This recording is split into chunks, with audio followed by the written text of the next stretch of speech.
राधे राधे। जय श्री कृष्ण। जय मां शमशान काली। आप लोगों ने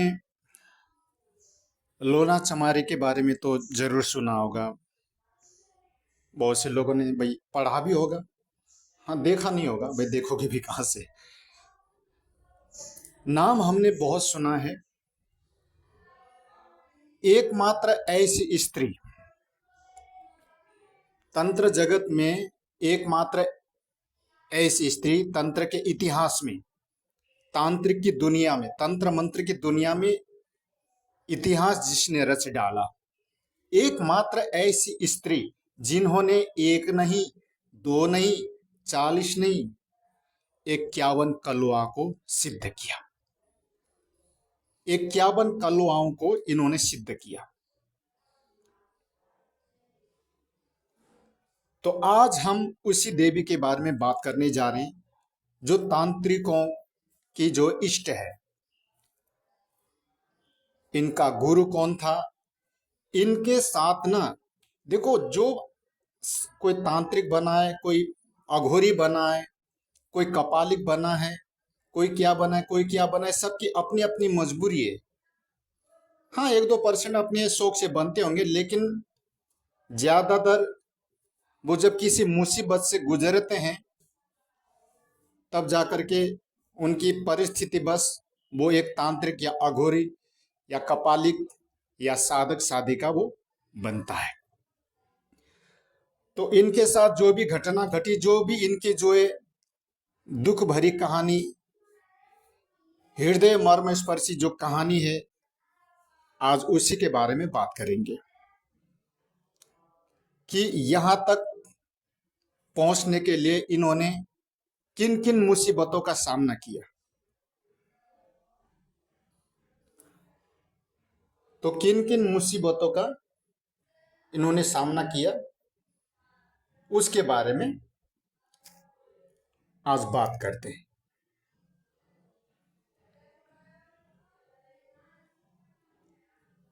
क्योंकि ये बहुत बड़ी तांत्रिक थी, ये जो लोना चमारन जो है, जिन्होंने 51 कलुआ को जो है सिद्ध किया।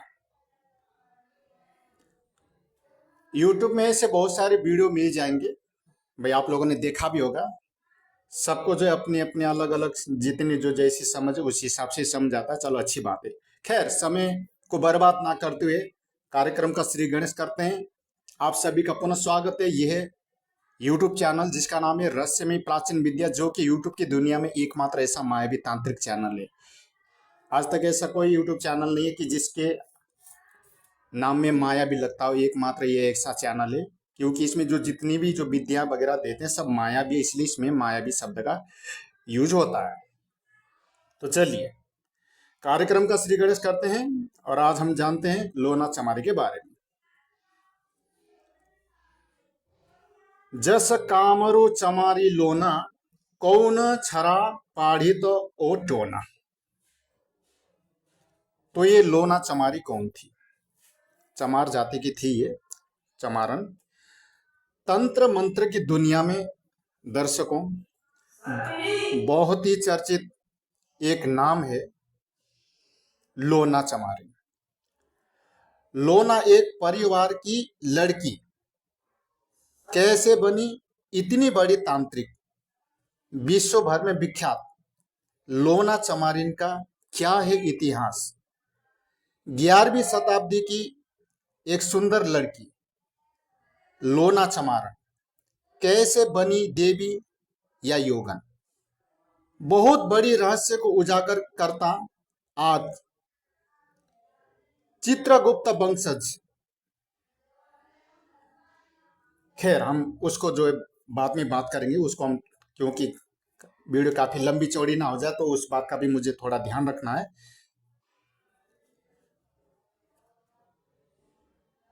यह एक कहानी मात्र नहीं है दर्शकों। अपनी इज्जत के लुटेरों को कैसे सिखाया सबक।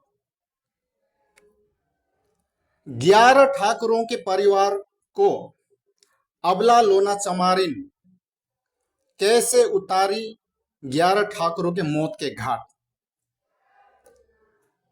लोना नाम की लड़की औरत और भी है, लेकिन आज उस लोना चमारिन के इतिहास को बता रहे हैं दर्शकों, साधक साधिकाओं, कि जो चमारी गांव में जन्मी, लेकिन जादुई नगरी त्रिया राज्य या कामरू देश जिसे कहते हैं कामाख्या बताई जाती है,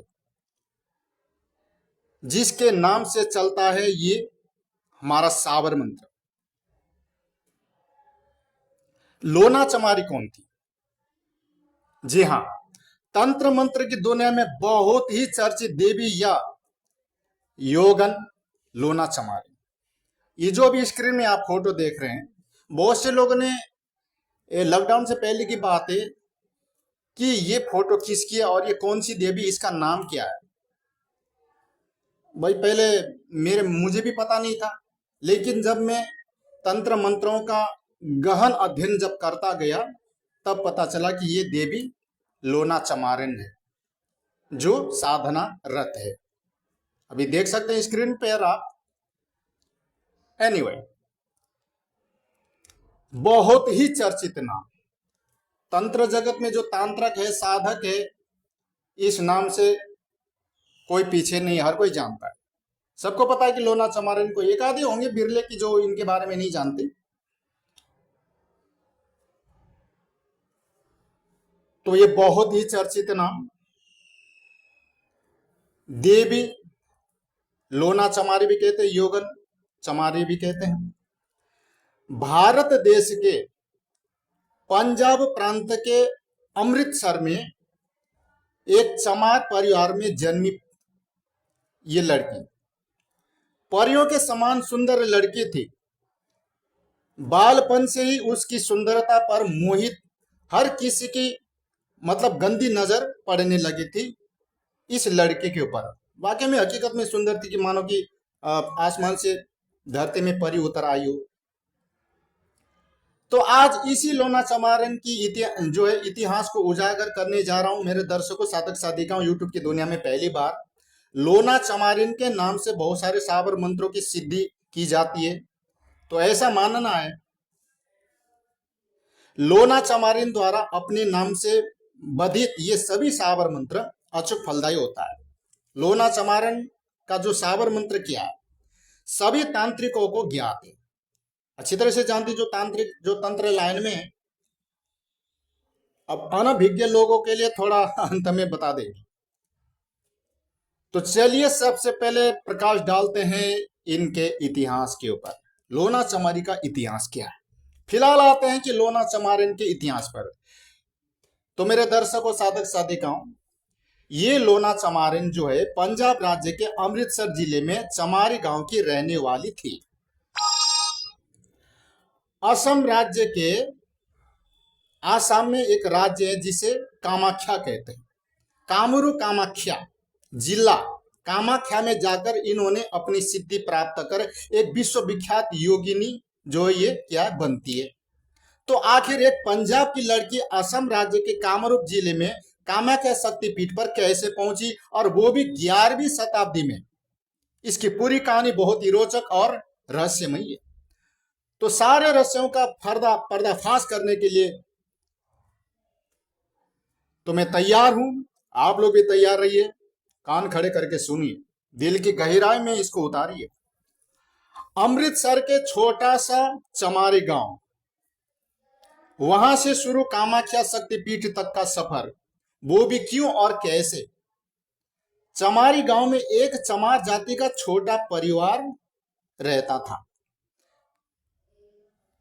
तो मैं बता देना चाहूंगा दर्शकों, साधक साधिकाओं, कि आप लोगों को इतना तो पता ही है कि उस समय इन छोटी जातियों के प्रति बड़ी जातियों के लोगों का क्या व्यवहार था।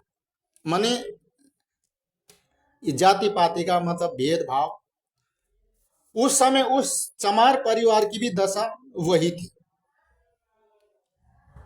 ठीक है ना, जातिवाद।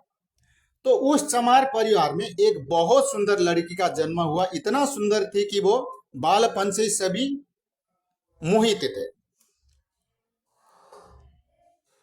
उसकी सुंदरता के साथ उस लड़की का नाम पड़ा लोना। लोना लावण्य का प्रतिरूप बन गई, यानी कि लोग अब किसी सुंदरी को लोना के ही नाम से जानने लगे हैं। तो लोना बहुत सुंदर थी, लेकिन गरीब। गरीब घर में सुंदरता वरदान नहीं, अभिशाप होती है। जानते हो ना आप लोग, लोना के लिए सुंदरता अभिशाप ही बन गया। मतलब जो है, लोना के लिए जो सुंदरता उसकी अभिशाप बन गई थी। तो जैसे जैसे वह बड़ी होती जा रही थी कि गांव के लोगों की नजर, गंदी नजर उस पर गलत रूप से पड़ने लगी थी। लोना के माता पिता, लोना के माता पिता सहित दो भाई थे। इनके माता पिता सहित इनके दो भाई और थे, ये एक बहन थी। एक भाई का नाम था इलय और दूसरे का नाम था गेंदा। ठीक है, ये दोनों इनके भाई है, एक का नाम इलय और दूसरा जो है गेंदा। तो ये लोना की आबरू बचाने के लिए बालपन में ही क्या क्या कर दिया, विवाह करा दिया गया, जिसे बाल विवाह कहते हैं। आप लोगों ने देखा होगा कि अब कुछ समय पहले एक सीरियल आता था, एपिसोड धारा, वो क्या नाम है उसका, बालिका बधू। अब तो खैर ये परंपरा 2024 में अब क्योंकि बंद हो गया है। अब आज भी भैया कहीं दुर्गम क्षेत्र गांव में अगर होता हो तो भाई कह नहीं सकते। तो उस समय बाल विवाह होता था। तो ऐसे इनको जब ये छोटी सी थी तो बालपन में, मतलब बचपन में इसको जो है विवाह करा दिया। ठीक है ना, कहां तक भैया हम इसको जो है बचाते रहेंगे, सबकी बुरी नजर पड़ने लगे। तो इसलिए इनके भाइयों ने भैया इनकी जो है शादी कर दी, बालपन में विवाह करा दिया गया। अब तो गांव में कुछ सालों रही, कुछ सालों गांव में रही, फिर गौना के साथ अपने पति के जो है घर चली गई। लोना का विवाह सफल नहीं रहा मेरे दर्शकों, मेरे श्रोताओं। लोना का जो विवाह सफल नहीं रहा। ससुराल में भी कलह होने लगा, आए दिन रात दिन लड़ाई झगड़ा तू तू में। लोना का अपने पति से झगड़ा हुआ। ये उस समय की बात बता रहा हूं कि अभी ये कोई तांत्रिक फांत्रिक नहीं बनी, अभी इन्होंने कोई साधना वगैरह नहीं किया, अभी एक सामान्य लड़की है ये। उस समय की बात बता रहा हूं, अभी सुनते जाओ। पति से झगड़ा हुआ, वापस अपने मायके चली आई। अब लोना लगभग 12-14 साल की युवती हो गई थी, विवाहिता तो थी, लेकिन पति को छोड़कर अपने गांव में जो है रह रही थी। एक कथाकथित छोटी जाति की थी, गरीबी में पल बढ़ रही थी, यौवन भी थोड़ा आ चुका था। तो ऐसे में गांव वालों की नजर खराब हो जाए तो उस समय के हिसाब से कोई संदेह वाली बात नहीं है, राइट। और हुआ भी वही जिस बात का डर था कि गांव के लोगों ने लोना के ऊपर अपनी गंदी नजर डालना शुरू कर दिया। उसी गांव में एक दबंग 11 ठाकुरों का परिवार रहता था। अभी एक सीरियल चालू हुआ है, मैं देखता हूं तो बड़ा भावुक होता हूं मैं।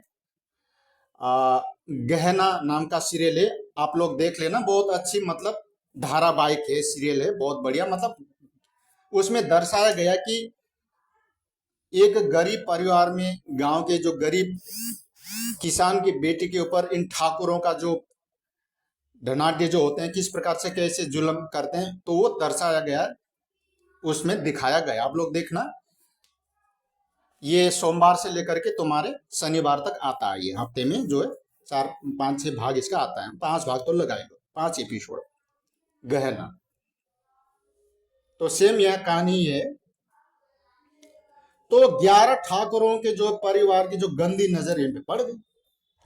जिस परिवार में कुल 11 पुरुष थे, इसलिए वह 11 ठाकुरों का परिवार कहा जाता था। उसी 11 ठाकुर खानदान से एक लड़का लोना के साथ शारीरिक संबंध स्थापित करने का निमंत्रण दिया, लेकिन लोना ने इनकार कर दी कि नहीं, मरना मंजूर करूंगी पर अपना जिस्म के साथ सौदा नहीं करूंगी। लोना के मना करने से क्रोधित ठाकुर लड़के का जो है पारा 7वें आसमान पर पहुंच गया कि इसने मुझे कैसे मना कर दिया कि हमें उस लड़की को अपने दरवाजे पर नंगा कर बलात्कार करना है। हमें यह लड़की ने मना कैसे कर रही है? बात ठाकुर घराने की इज्जत की थी। फिर ठाकुर खानदान के सभी लोगों ने बारी बारी से उस लड़की को अपने दरवाजे पर नंगा कर बलात्कार किया। अब बताओ कितना दुष्कर्म किया इस जो है एक गरीब परिवार में जन्मी इस लोना चमारिन इस लड़की के साथ, इस स्त्री के साथ। साथ साथ जानवरों ने, इन भूखे भेड़ियों ने इनके अस्तित्व को जो है तार तार कर दिया।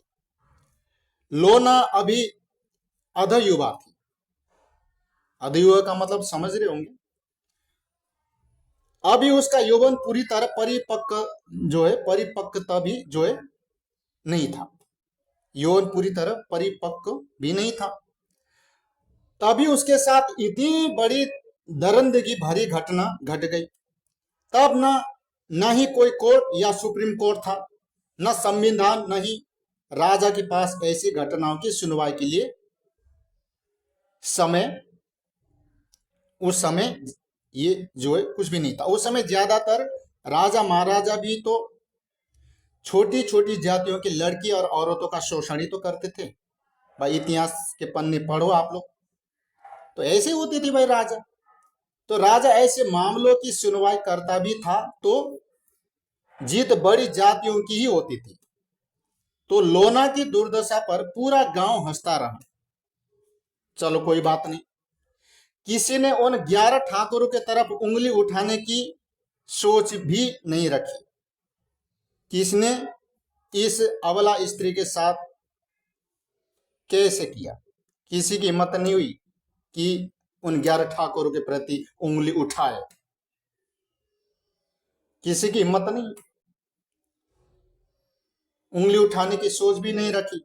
युवा अवस्था का जोश ऐसा ही होता है कि आदमी कुछ भी कर गुजरता है। तो यहां तक तो भाई दर्शकों, मेरे साधक साधिकाओं, श्रोताओं, इनका जो गांव, जो भी राज्य, जो भी था, बालकपन, इनकी शादी हुई, फिर उनके साथ जो भी हुआ हादसा, जो भी ये दुष्कर्म किया 11 ठाकुरों ने, यहां तक तो मैंने बता दिया। ठीक है, अब सफर को आगे चलते हैं कि अब ये तांत्रिक क्यों और कैसे बनी, उसके बारे में सुन लो। बड़ा ही इंटरेस्टिंग आज का एपिसोड है। हमें इनके बारे में भी ज्ञान होना चाहिए।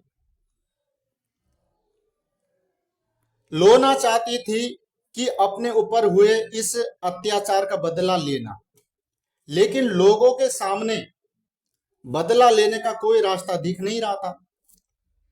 तभी लोना दिल्ली की योगिनियों के बारे में सुनी। लोना ने तभी दिल्ली की योगिनियों के बारे में सुना।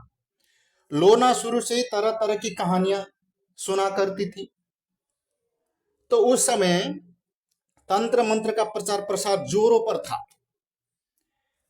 योगियों एवं योगिनियों ने अपने प्रचार प्रसार का बहुत सारे माध्यम भी फैला दिए थे। तो वे योगीजन बाबा गोरखनाथ के परंपरा से आते थे। तो इन योगिनियों और योगियों के चलते ही संस्कृत मंत्रोच्चार की जगह जो है साबर मंत्रोच्चार का प्रचलन बढ़ने लगा था। बेचारे भोले भाले गांव वाले जो संस्कृत पढ़े लिखे नहीं है तो सीधा साधा मंत्र ही तो पढ़ेंगे, और संस्कृत उनके बेचारे के बस की बात है ही नहीं। अच्छे अच्छे पढ़े लिखे से संस्कृत पढ़ा नहीं जाता है साहब, मैंने खुद देख रखा अपनी आंखों से। खुद मेरे से पढ़ा नहीं जाता, जल्दी कहीं कहीं अटक जाता हूं। एनीवे, तो उस समय साबर मंत्रोच्चार का जो है प्रचलन बढ़ने लगा था, मतलब काफी ये फेमस हो गया था, प्रसिद्ध। तंत्र मंत्र में साबर मंत्रोच्चार का प्रयोग होता था। तो यह वही समय था कि जब भारत में इस्लाम के सूफी मत को मानने वाले लोग अपना पैर पसार चुके थे। ये सूफी संत भी जो है भारतीय पद्धति से मिलजुल कर एक नई पद्धति का निर्माण कर रहे थे। तो इसी पद्धति में आता है साबर मंत्रोच्चार। एक तो साबर मंत्र वो है कि जो है पारंपरिक योग भाषा संस्कृत के अलावा स्थानीय ग्रामीण भाषाओं में लिखा पढ़ा जाता है। मानते हैं आप लोग इस बात को? सनातन धर्म में मंत्रोच्चार संस्कृत भाषा में है कि नहीं? लेकिन इसके विपरीत साबर मंत्र का उच्चारण स्थानीय भाषाओं में किया जाता है। अधिकतर संस्कृत मंत्रों का जो है सीधा अनुवाद नहीं होता। राइट, मानते हो ना आप लोग इस बात को? किंतु उसका एक पूर्व निर्धारित अर्थ हो सकता है। साबर मंत्रों में संस्कृत के शब्दों का प्रयोग कम, स्थानीय भाषा सहित हिंदी, उर्दू, फारसी के शब्दों का प्रयोग ज्यादा इस्तेमाल होता है। संस्कृत के मंत्र बहुत ही शुद्ध और पवित्र होते हैं, इसलिए उसका नाम ही संस्कृत है। संस्कृत का मतलब परिमार्जित भाषा। तो संस्कृत हमें शुद्ध पढ़ना, शुद्ध मंत्र बोलना पढ़ना वो सिखाता है। संस्कृत के मंत्र पवित्र हृदय से सिद्ध किए जाते हैं। साबर मंत्र की सिद्धि कोई भी मनुष्य एक बार जो है सिद्ध कर अपने नाम से क्या है वो बांध देते हैं। बांध दे तो उसे सिद्ध तांत्रिक कहा जाता है। कहा जाता है कि नहीं? तो उसके सिद्ध मंत्रों की सिद्धि अन्य कोई व्यक्ति बहुत ही आसानी से उसके नाम मात्र का स्मरण कर प्राप्त कर लेता है। तो उस समय साबर मंत्रों की प्रसिद्धि बढ़ने लगी थी। साबर मंत्रों के तांत्रिकों का प्रचार प्रसार जोरों से था। लोना चमारिन दिल्ली की योगिनियों के बारे में सुनी कि वो तंत्र विद्या में अभूतपूर्व गति रखती है।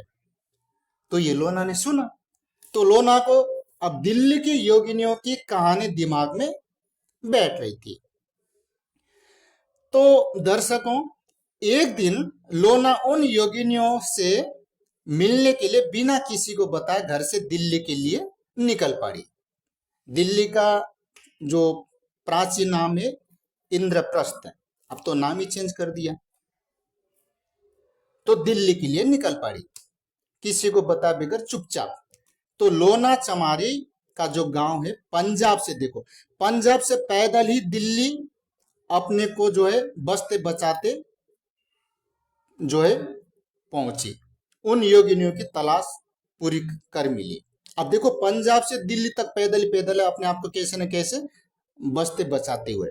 अब बताओ कितना मेहनत, कितना परिश्रम किया होगा भैया, कितना थका आ रहा, थकी हारी होगी है। तो अपने गांव पंजाब से भैया दिल्ली के लिए निकल पड़ी उस योगिनी के लिए। तो लोना चमारी, ठीक है ना, अपने जो गांव पंजाब से पैदल ही बचते बचाते अब इनकी योगिनियों की जो तलाश पूरी हुई। तो लोना उन योगिनियों से पूछी कि साबर मंत्र कैसे सिद्ध होती है, मुझे भी साबर मंत्र को सिद्ध कर योगिनी बनना। इतनी कम उम्र में ये लड़की इतना कठिन जो है साधना की बात कर रही है। योगिनियों को अपने ऊपर अहंकार था। बाल्यावस्था को देखकर, लोना की जो बाल्यावस्था को देखकर उन योगिनियों को लोना की पीड़ा का अनुमान नहीं था कि भाई किस पीड़ा को भोग करके आ रही है, कहां से कैसे आ रही है, इसके बारे में कुछ पता नहीं था। ठीक है, अनुमान नहीं था। लोना का बालपन देख योगिनियों ने कहा कि तुम अभी इस लायक नहीं हो, इसलिए हम लोग तुम्हें इन मंत्रों के बारे में नहीं बता सकती, योगिनियों ने कहा। तब लोना ने कहा कि मुझे अपने ऊपर हुए अत्याचार का बदला लेने के लिए तांत्रिक विद्या की सिद्धि प्राप्त करनी ही है। फिर योगिनियों ने तंत्र विद्या देने से मना कर दी। तब लोना उन योगिनियों से पूछी, ठीक है कोई बात नहीं, आप लोग मुझे तंत्र विद्या नहीं दे सकती, तो आप लोग को यह तंत्र विद्या कहां से प्राप्त हुआ, आपके गुरु कौन है, ये तो बता सकती हो। लोना जिद पर अड़ी रही। तब योगिनियों को लगा कि भैया मुश्किल रहा है, मुश्किल रहा बता देने के बाद ये शायद हार मान करके लोना अपने घर लौट जाएगी। तो इसलिए इनको ऐसा रास्ता बता दे भैया कि जो ये कर ना सके और कि भैया हमारी बस की बात नहीं, हम तो चले भैया अपने गांव को। तो ऐसा मन में ठान करके जो है, अब देखो लोना के पास हारने के लिए बचा भी कुछ नहीं था। तो उन योगिनियों ने बताया कि यहां से बहुत दूर, अब तुम नहीं मानते हो तो ये काम करो, यहां से बहुत दूर एक आसाम नाम का राज्य है जी। आसाम राज्य के कामरूप जिले में ब्रह्मपुत्र नदी तट पर स्थित एक नीलांचल जो है पर्वत है। अच्छा, तो नीलांचल पर्वत पर योनि रूपा जो है कामाख्या शक्तिपीठ है जी। तो वहीं से तंत्र विद्या की प्राप्ति होती है भैया, हमने भी वहीं सीखा, वहीं हमने सिद्धि प्राप्त करी है। अब तुम्हें भी करना तो वहां जाओ, इससे ज्यादा भाई तुम्हारी सहायता वगैरह हम कुछ नहीं कर सकते। तो हम सब वहीं से तंत्र विद्या सीखी है और तांत्रिक बनी हो। तुम अभी नादान हो तो वहां तक पहुंच नहीं सकती, तो इसलिए बेटी हम आप कहते हैं तुम्हारे भलाई के लिए अपने घर लौट जाओ, ठीक है। लोना के मन में बदले की आग धधक रही थी। तो वहीं से लोना जो है, अब मैं घर तो नहीं जाऊंगी, जो सपना में लेकर के चली हूं घर से उस सपना को पूरा करना है, उस हौसले की उड़ान को मुझे भरना है, उड़ान भरना है। जो ठाना सो ठाना, या तो कर गुजरना है या तो मर गुजरना है। तो वहीं से लोना दिल्ली से अब सीधा आसाम यानी कि कामाख्या शक्तिपीठ के लिए निकल पड़ी पैदल। लोना का जो है एक ही जिद था कि बदला, प्रतिशोध, अपने ऊपर हुए अत्याचार, जो कि 11 ठाकुरों के द्वारा सामूहिक बलात्कार का बदला। बलात्कारियों से बदला लेने का कोई और मार्ग था भी नहीं, और अपनी प्रतिज्ञा पूरी करने के लिए किसी भी तरह अब मुझे आसाम जो है गुवाहाटी जाना ही था, तो मुझे जाना ही होगा। तो इस लड़की को, मतलब लोना को, अब आसाम तो जाना ही था। तो दिल्ली से पैदल उत्तर प्रदेश, बिहार, बंगाल राज्य होते हुए आखिर लोना आसाम राज्य के कामाख्या शक्तिपीठ पर पहुंची ही गई। दुश्वार दुर्गम रास्ता, अलग अलग जगहों की अलग अलग बोली भाषा, रहन सहन, सबका अनुभव करते, अपने को बचाते हुए जंगल झाड़ नदी नाले पार करते, कभी भूखी कभी प्यासी, कभी भूख से व्याकुल कभी प्यासे से व्याकुल रहते, पैरों में पड़े छालों की पीड़ा सहते। अब देखो दर्शकों, अब ये कहानी मैं आप लोगों को सुना रहा हूं, अब मेरे आंखों से आंसू निकल रहा है। बताओ बेचारे ने कितना दुख दर्द सहा है। मेरे दर्शकों, साधक साधिकाओं, ये हमारी लोना चमारी की कहानी, जो आंखों में आ जाता है सुन के पानी, जैसा कि अभी मेरे आंखों में पानी आ गया। एनीवे, आंसू पोंछ लेते हैं और कहानी को आगे बढ़ाते हैं। कहानी ऐसे मार्मिक हृदय पर से इमोशनल। खैर, अभी कहानी का अंत नहीं हुआ है, बने रहिए मेरे साथ दिल थाम के। चलिए हम भी इस यात्रा को आगे बढ़ाते हैं, हम भी इस यात्रा में चलते हैं लोना के साथ। आप और हम इसमें चलते चलते अब हम पहुंचने वाले हैं लोना चमारिन के साथ साथ कामाख्या शक्तिपीठ।